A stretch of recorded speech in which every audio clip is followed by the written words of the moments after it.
and get some accomplishments on the board with this Players' Cup 4 run. That's something that may be impactful if he wants to play the game a little bit slower, set up an end game win con with something like that Torkoal. Felipe has the option, a newer player on the scene, but said it once and I'll say it again, Players' Cup is the kind of place you can make a name for yourself. You've got time to practice, there's a whole lot of Pokemon to get played, and taking down somebody like Sabastian would be a really, really good step for him when it comes to trying to truck on through and make his way through on the winner's side. Yeah, being able to compete from home has definitely brought out a whole new batch of players that we wouldn't really get to see. So being able to see all of this talent and being able to see what they bring to the competition is so exciting. So let's get into this match, Felipe and Sabastian, and see how this winner's quarters is going to be faring. So to start, Grimmsnarl and Landorus. Grimmsnarl, definitely, we saw how much work put in the last game with screens and stuff, and that is why Sabastian's going to be starting with it himself next to this Spectre. Both trainers knowing how important Grimmsnarl can be in setting up those early impactful screens, or maybe just buying a little bit of time, slowing things down with the Thunder Wave. It has such a fantastic move pool, and in this game the Grimmsnarl doesn't have to worry about the Psychic Terrain either, so both trainers a little bit freer to do exactly what they want with their Grimmsnarl when it comes to setting up early game screens or slows that it might want to play around. Oh, definitely, and screens can go such a long ways. This Spectre, though, taking the opportunity to be switching out into Sabastian's own Landorus, wanting to match Felipe on the other end there, and getting that nice Intimidate off onto Felipe's Landorus as well. Grimmsnarl just going for the Protect, seeing the pressure this Landorus can offer on the other end, and just wanting to slow it down as much as possible. Felipe, a different idea, going with a Taunt, but I don't think Landorus is going to mind it too much, but it does mean that Sabastian can't be going for those Sword Stamps that we saw oh so often in last game. Nah, that's something he's not able to do. No protecting either, so this Landorus really has to go for it. But that taunt, a little bit wasted there. It would have been much preferred into that highly supportive Spectrier, but not being given that option. Porygon Z coming in after Porygon 2, my apologies, switching in after the Landorus switches out. The U-turn and gets a little bit of damage down. So very supportive Pokemon now on Felipe's side, kind of the mirror of last turn where Sabastian had the two supportive Pokemon at the beginning of the turn. Yeah, definitely a Porygon 2, the cuter of the two options.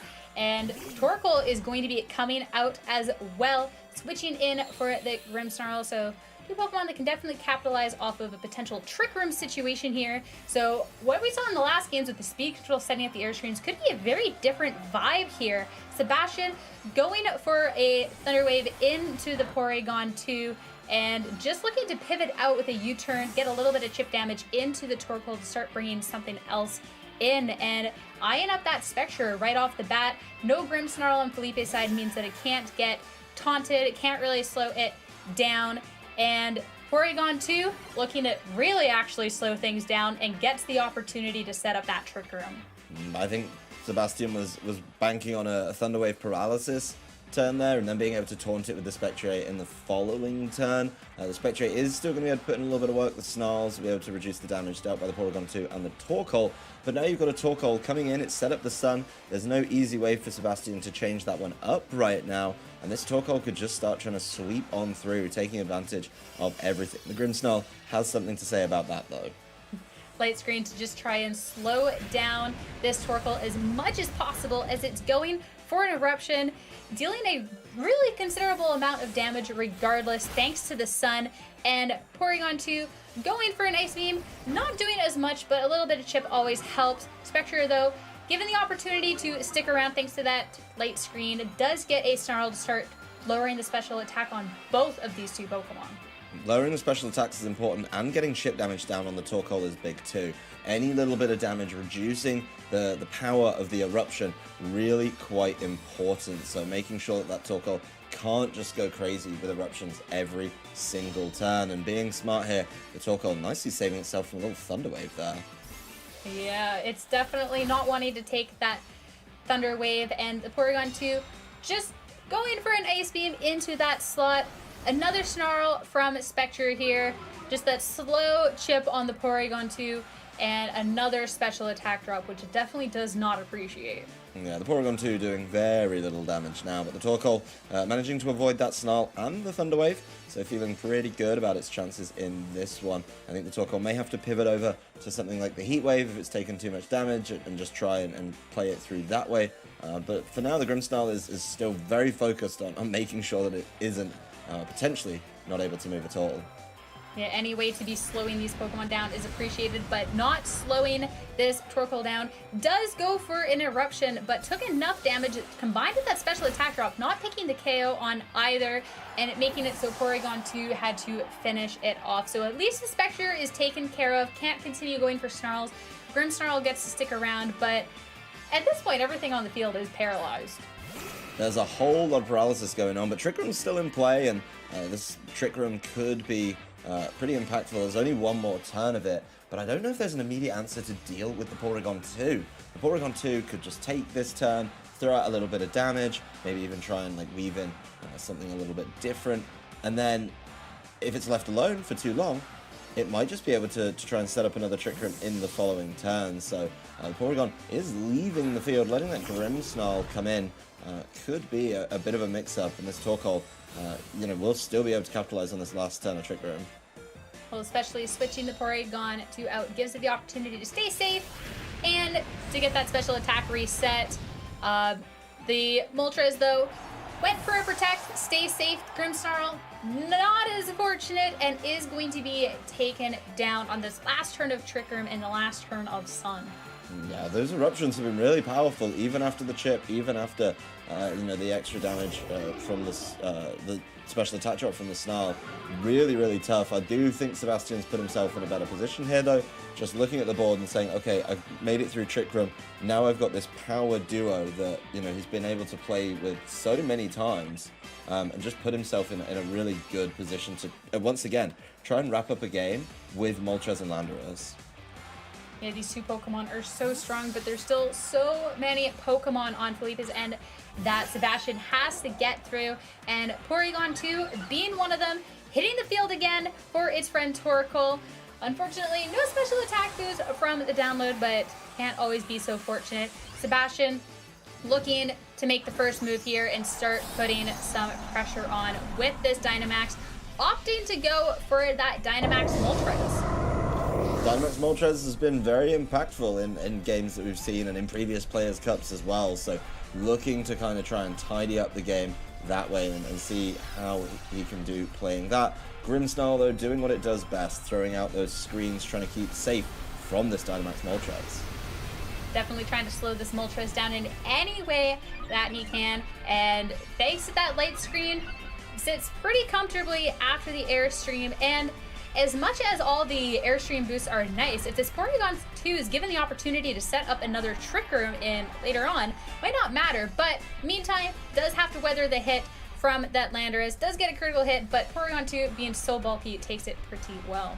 Porygon 2 in a fine position here to try and set up a Trick Room. It's now behind two screens, so it's going to be taking reduced damage from both of them, and that Trick Room really causing problems after those Airstreams, which Sabastian just keeps on going for.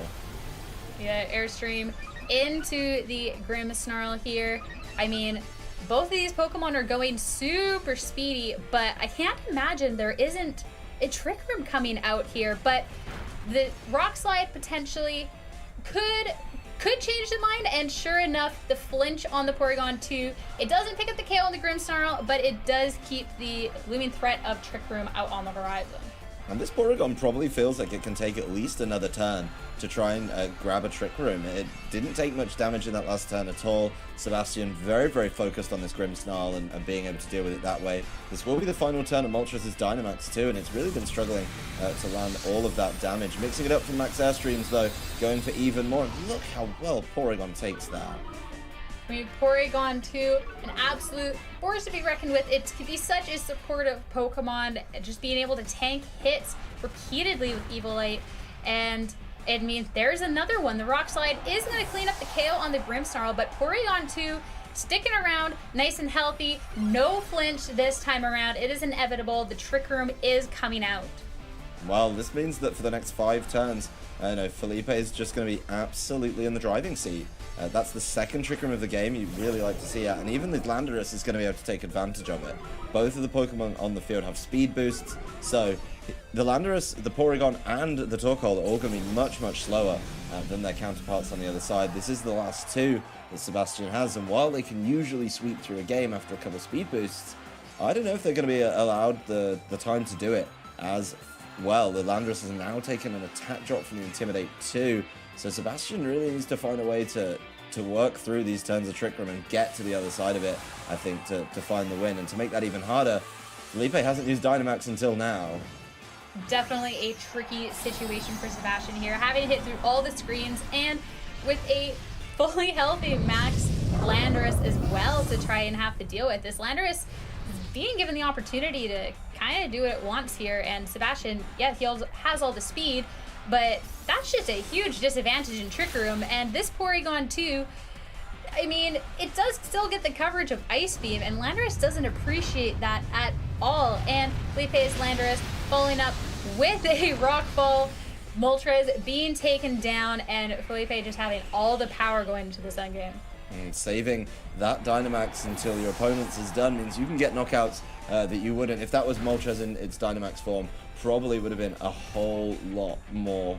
I mean, it would have just had more health. It would have been harder to deal with. And now that light screen's gone, I mean, this Landorus is going to get felled by the follow-up Ice Beam from this Porygon too. So Sabastian seeing exactly what's coming. He got caught out by the Trick Room. He struggled with it the first time it came onto the board. Really didn't get to play much during it. Did get through it, but then was in a tough position. So Torkoal really on a mission to shut me out today. Well, it's time to head into Game 2, aka how to stop this Porygon 2 and Trick Room. So Grimmsnarl, Landorus coming out from Felipe. I mean, if it worked the first time around, works the second, but pairing off against the Landorus and Grimmsnarl from Sabastian. Yep, both trainers acknowledging that this is a very, very good lead, that you can buy a little bit of time with the Grimmsnarls. You can try and exchange Intimidates with your Landorus. I think both trainers are going to have to dig to try and see what they can do to find an advantage, because otherwise we could just have mirrored turns going through this. And looking at Sebastian's menu choice, something he does a lot with his Landorus is switch it out and let it come back in. Well, neither of these Landoruses are taking the opportunity to switch out. Felipe going for a Rock Slide, connects with both and gets the flinch on Sebastian's Landorus as well, but not on the Grimmsnarl. Grimmsnarl normally setting things up, going for a Spirit Break. Both of them with the same idea though. These were identical turns. Both of the Rock Slides, both of the Spirit Breaks, both of them just trying to take out the opposing player's Grimmsnarl as soon as they can.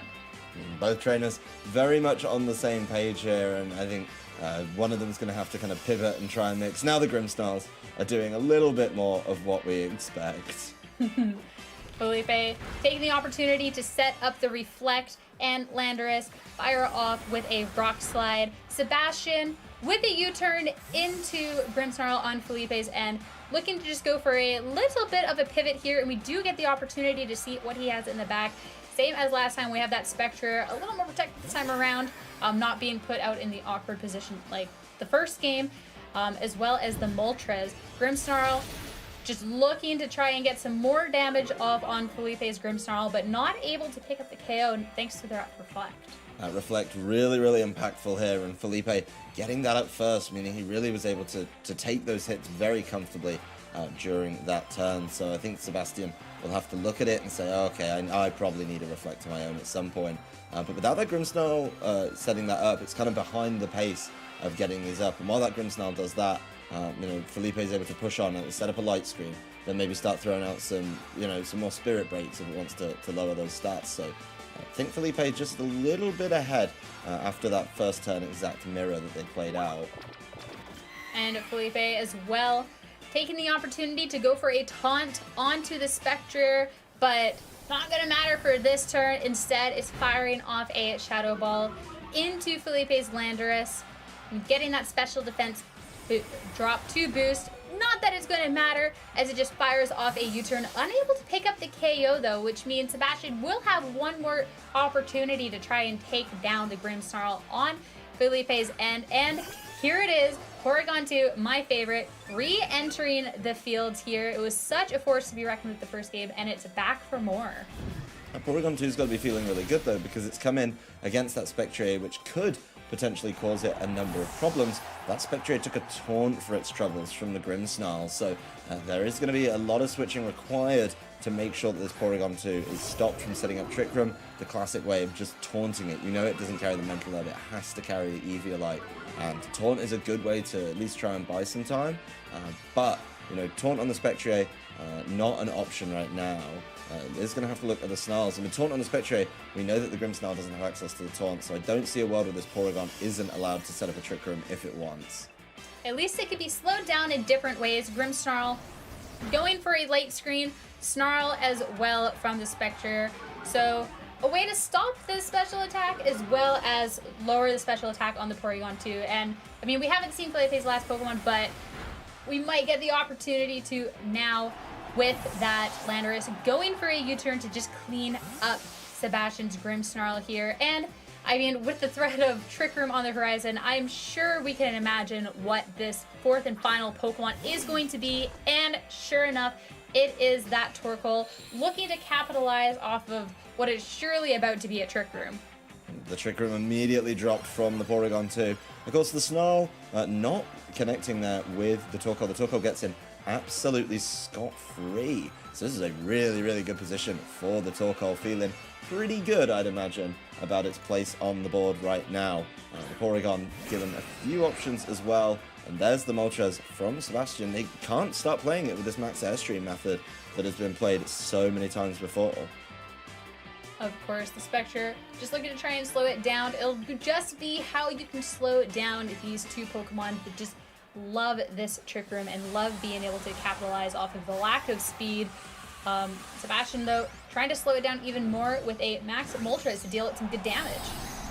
Max Moltres is going to be something that I think Sebastian's looking towards as the win condition for him here. Just nice and bulky, able to take a hit or maybe even two, activate the Berserk ability, and then sweep. That said, it would be so much easier for this Moltres if it wasn't in the Trick Room. The Eruption doing a monstrous amount of damage.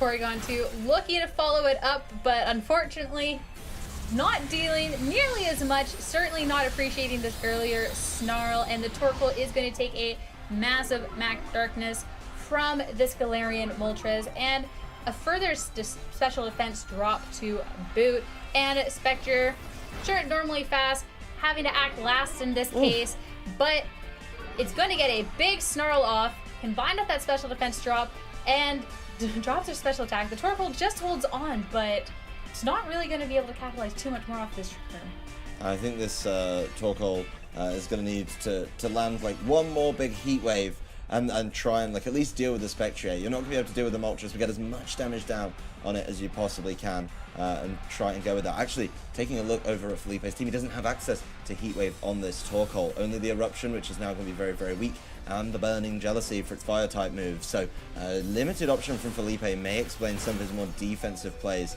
around this particular Torkoal.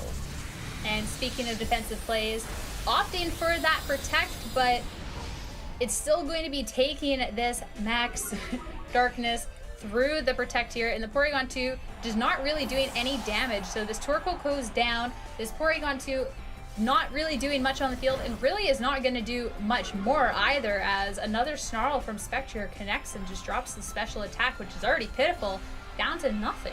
As Snarls are also doing more damage because those special defense drops from the Moltres and its Max Darkness have really been helping out and putting in a good old shift to try and deal with it. So a lot of, changes to stats, making things a little bit easier for Sabastian. His Spectre is exceptionally low, but his Moltres is still very, very healthy, and potentially, if it's able to get to the other side of the Trick Room, able to tidy up. The Max Darkness into the Porygon 2 could just deal with it right away, and I think Felipe's Landorus in a slightly tricky position here. It doesn't usually want to play in the Trick Room, but it's probably a little bit slower if that's an option.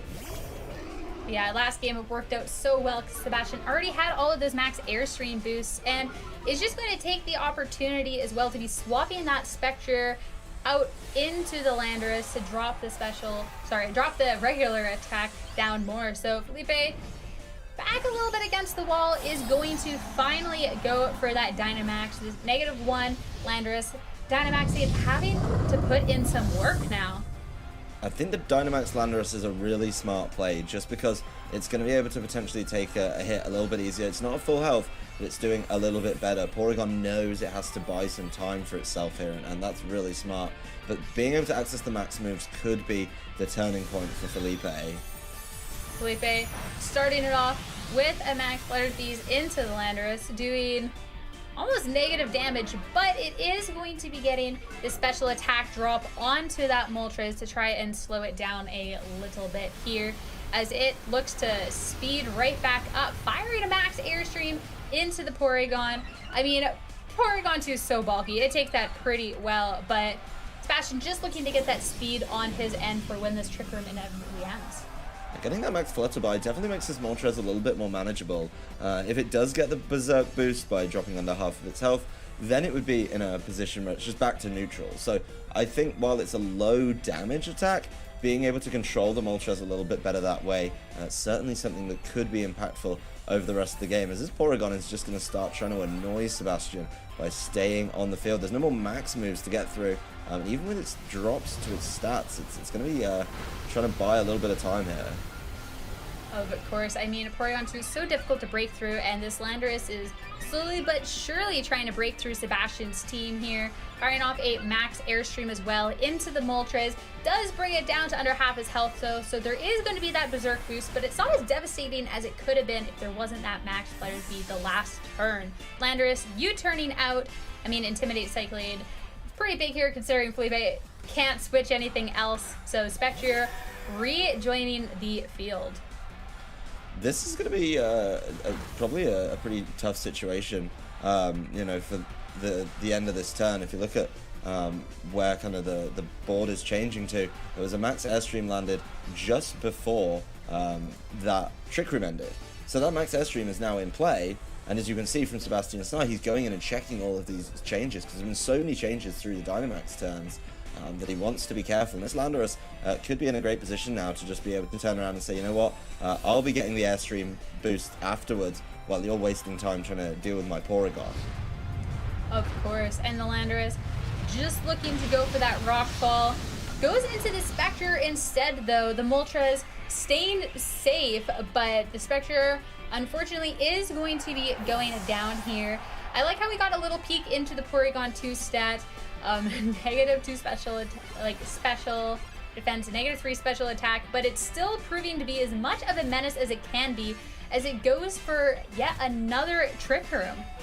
It's setting up the Trick Room mainly for itself. Obviously the speed on the Moltres and Landorus both boosted by the Airstream, so kind of just saying, well, you know what, I know you've got Landorus in the back, and I know that you may have lowered my special defense and my special attack a little bit, but I still want to hit you with a big powerful Ice Beam. So really kind of putting a lot, I think, on the Porygon here to try and clean this one up. The Ice Beam, you know, going to be able to hit both of the Pokemon over on Sebastian's side super effectively, so that could just be the way for him to try and tidy up this game.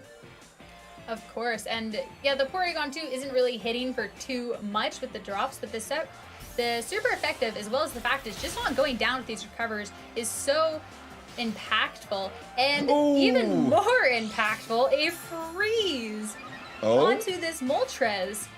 And a weakness policy, which it's not, unless it thaws, isn't going to get the opportunity to capitalize off of here. Yeah, this is a bad time for the Moltres. It's stuck frozen in the air. It wasn't even given the opportunity to move. That Trick Room was so good, but it was pretty entertaining to see as it just stuck there hovering. So the Moltres, you know, really caught out there, and really smart targeting by Felipe to call that one as the issue and say, you know what, that's the one I'm going to make sure I double target. And now it's just Landorus against a Pokemon that has Ice Beam and an opposing Landorus. Yeah, Porygon 2 showing that you don't need a special attack to be putting an impact, and is just going to keep recovering. And it had all the special defense drops, but its defense is still perfectly healthy, which isn't even really going to matter at this point, since Sebastian can't connect the Rock Slide with it either. So this Porygon 2, pretty healthy, will have the opportunity to start bringing this Landorus down, and with Light Screen ending. This is a really good turn for Porygon, and this is why a lot of people love Porygon. It does set up a number of times, I've seen it so many times over the years, these really tough end game situations where you just don't have enough damage and the Porygon can just wear you down, especially if the Porygon has a super effective hit in its arsenal. Not enough thanks to those earlier snarls, but Landorus I think is going to struggle a little bit here to find that time, and I don't think Fly is going to be enough to take down this Porygon. This Porygon too has just been so much of a liability for Sabastian to have out on the field, and did everything to slow it down, but unfortunately Porygon 2 just can't be stopped. One of my favorites is going to just take the chance for recover. I mean, it can't hit the Landorus this turn. Why not make sure that all of this damage that Landorus is dealing to it is just going to be healed right back up. So Trick Room is ending this turn, but if this Landorus can't do enough, it's not really going to matter. At some point, the Landorus will have to be on the field at the same time as the Porygon, and it will have to face the music. There's no way that it can just hide and wear this Porygon 2 down, especially while it's throwing out these recovers. The Rock Slide missing just seals up the game. It's time, Landorus. Your Ice Beam is here, and you will be felled by the brave Porygon 2. Sabastian just wanting to try and maybe get those flinches to try and do something against the Porygon, but unable to connect, which means Felipe is going to be taking it. I'm so glad we got to see, this is the first Porygon 2 that we've gotten to see all day, and I'm so glad we really got to see how strong this Pokemon is. I mean, it's such a strong supportive option, but looking at the end game, it did a lot more than support, even at a -3 special attack, and really